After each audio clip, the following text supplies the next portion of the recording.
Time now to talk some weather, and for that we are going to turn back to meteorologist Alison Pryor, who is in the Storm Alert Center. And Alison has been taking a look at kind of the damage that we saw from all the rain and the storms. Alison. And that's right. You know, it really started up last night. We're seeing conditions beginning to taper off and improve now. But first, let's go over where we had these local storm reports that have come in, and they'll probably continue to come in through the rest of the day. Really, this big cluster happened last night right along Sand Mountain, so in between Jackson and DeKalb counties. That's what all those white dots are. That was either trees that were down or power outages, so those power lines that fell down due to the wind.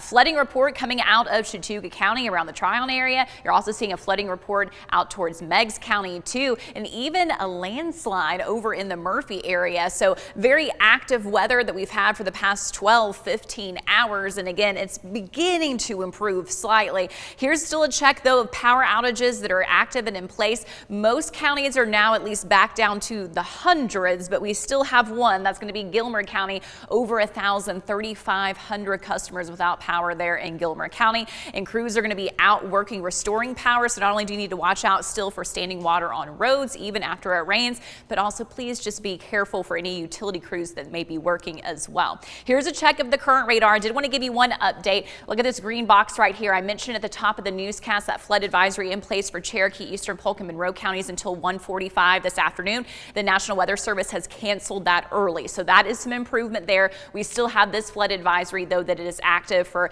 portions of Meigs, Ray, McMinn, Polk, and Monroe counties too.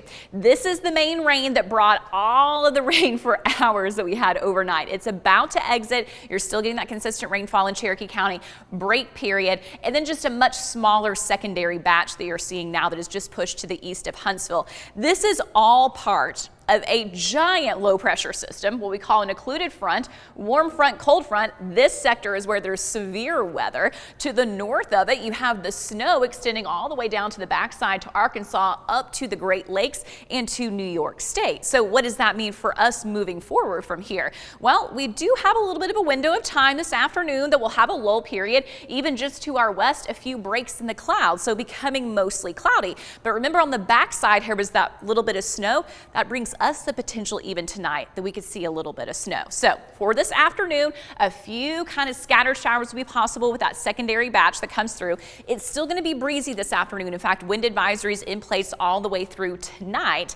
But notice how this evening into nighttime, this is more when things get a little bit interesting. So green to blue colors, what does that mean? Valley spots, you're going to have the chance for some nighttime to early morning sprinkles, maybe a little bit of wintry mix, whereas the higher elevations, you're going to get the transition from wintry mix to some snow possible during the overnight hours. Cumberland Plateau, our mountains over to the east, down even into Alabama and Georgia. Most of that moisture is going to fade away around sunrise time, and then going through the day on Wednesday, we still have that strong wind coming up from the southwest, and clouds will gradually break up, and going into Thursday, it'll become mostly sunny, so a nicer day on Thursday. So how much then are we talking about for that potential for snow?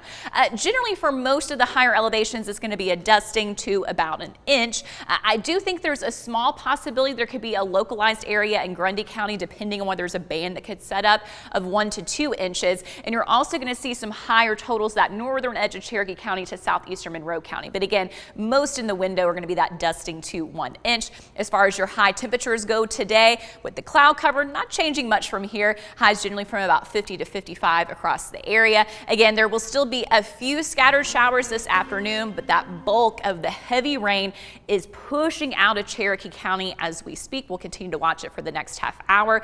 More rain on Friday, and then the potential even of some snow for valley spots next Monday too.